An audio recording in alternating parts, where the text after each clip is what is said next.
For God of War, the team at Sony Santa Monica was tasked with creating an entry in a long-running series that both stayed faithful to some aspects of its predecessors, while giving its protagonist Kratos considerable room to grow. Working Kratos, son Atreus, into both the gameplay and the story complicated this, but in the end including him as a fully realized companion I paid off.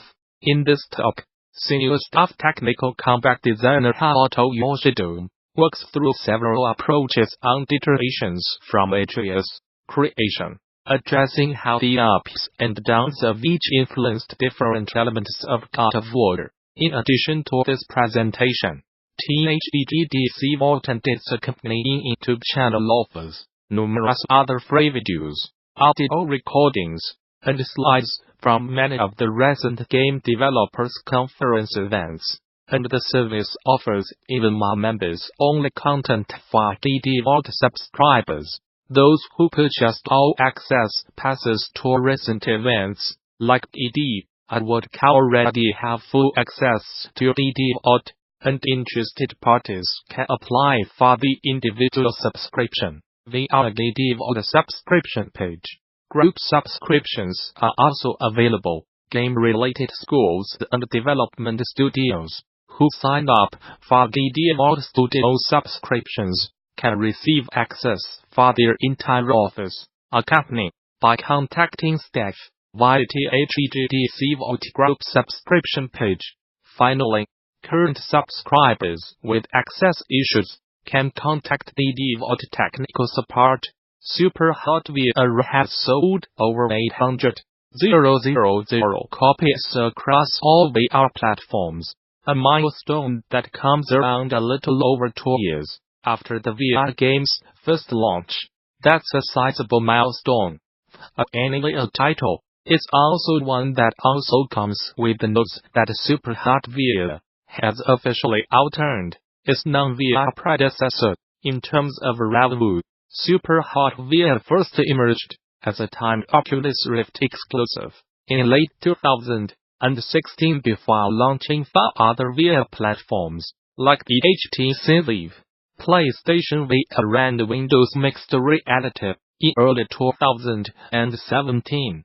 On top of that, the game has already been announced as a launch title for Oculus' upcoming standalone VR headset, the Oculus Quest. While there's no platform-by-platform breakdown on how Super Hot VR has performed through the years, the game was just recently included on PlayStation's roundup of the best-selling PlayStation VR games in 2018, right behind Beat Saber and Job Simulator. Super Hot VR, with over 800,000 sales across platforms, has generated more revenue than the original Super Hot.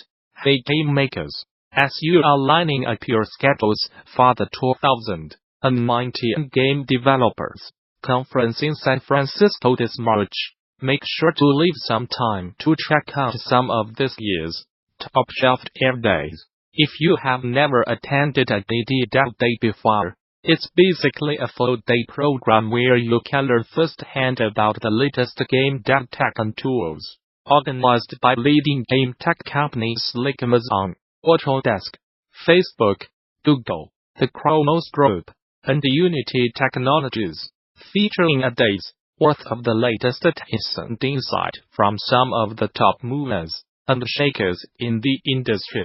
These events took place during the first 2 days of DD, Monday and Tuesday, March 18th and 19th. Organizers are still lining up the schedule for the Dev Days at DD 2019, so make sure to bookmark the session schedule and check back for updates as you continue to build your DD 2019 schedule. Bring your team to DD. Register a group of 10 or more and save 10% on conference passes. Learn more here. For more details on GDC 2019, visit the show's official website, or subscribe to regular updates via Facebook, Twitter, or Gamasutra and DD are sibling organizations under parent company Informa. What is engagement? To me, it's just someone paying attention to the game and not wanting to do something else either in the game or outside of the game. Basically, it's contentment with the interaction they are experiencing. So what is a ritual? To me, a ritual is just a specific set of actions that are taken in a certain order for a certain result.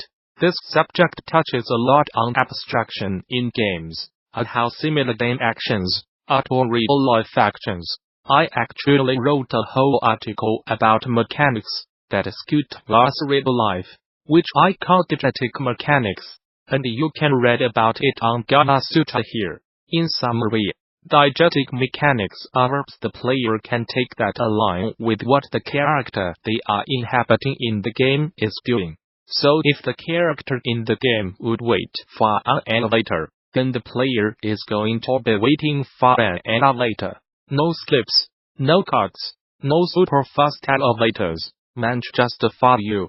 It makes that real-life experience that you have had and the player character has had, and presents it as an action to be taken in a game.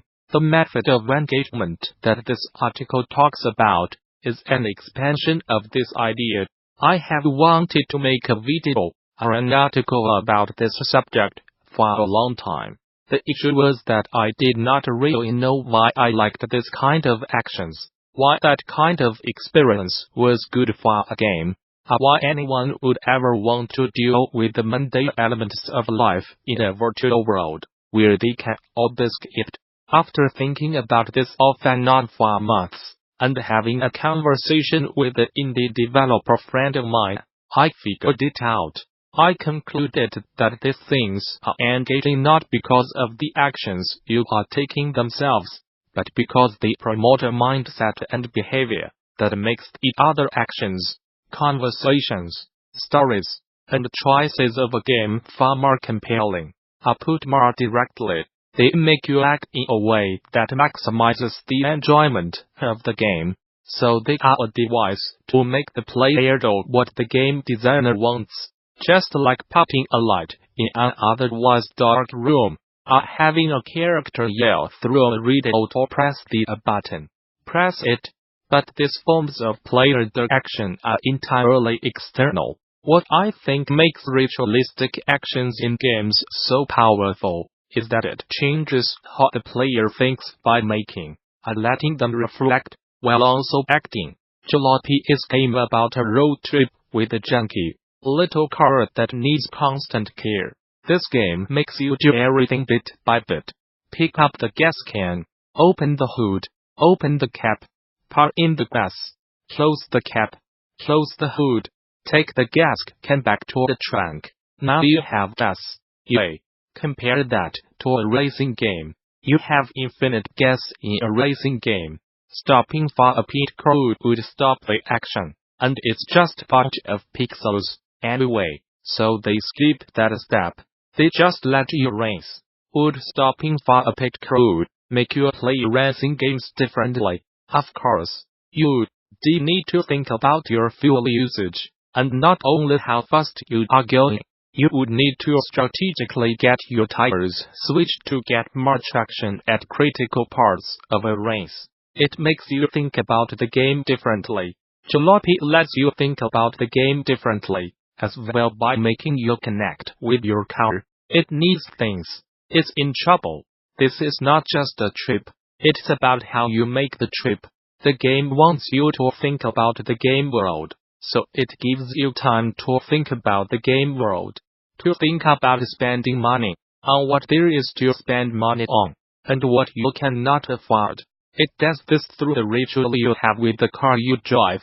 Red Dead Redemption 2 is a game about being an outlaw in the Old West. You have an outlaw crew and their life in a camp. This game lets you run around, rob people, kill everything, go shopping, have a shave, clean your weapons, and upgrade things. The part I am most interested in is that you cannot run in the camp. Normally you can sprint and jump around like a jackass. But once you are in camp, You are walking. Why would a game about letting you do whatever you want whenever you want force you to walk around these outlaws? They want you to treat these people like people. They want you to examine the useful elements of the camp. And they want you to think about where you are going in camp, instead of just running around to bump into whatever catches your attention the most. This ritual of walking around makes you treat this part of the game the way the designer wants you to feel, like it's a group of outlaws you collaborate and live with. Breath of the Wild is a game about being a savior to a world well past its prime. After you previously failed to save it, you can climb, glide,